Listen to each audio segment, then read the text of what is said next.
নিচে আমি কমেন্টগুলো দিতেছি, তোদের যে জনগণ, এটা এখানে তো কোনো দলীয় লোক যা কমেন্ট করে নাই, কমেন্ট করছে বাংলাদেশ সর্বদলীয় লোক এখানে রয়েছে, কমেন্ট করছে। তোদের লোক একটা কি থাকবে না?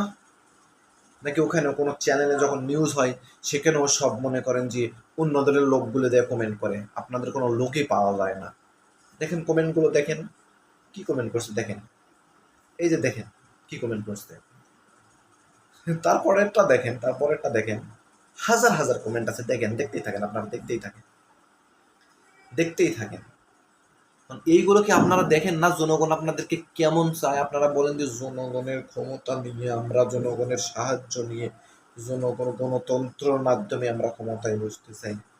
জনগণের আপনারা কি চাইতেছে? প্রত্যেকটা নিউজের নিচে আপনারা একটু কমেন্ট গুলো দেখেন। ওখানে তো কোনো দলের দলের লোক বসায় রাখে নাই যে তোরা শুধু কমেন্ট কর, কোনো দলের লোক বসায় রাখে নাই। দেখেন কমেন্ট গুলো, দেখতেই থাকেন। এখানে কোনো দলের লোক এখানে বসায় রাখে নাই, টাকা দিয়ে পয়সা দিয়ে বসায় রাখে নাই।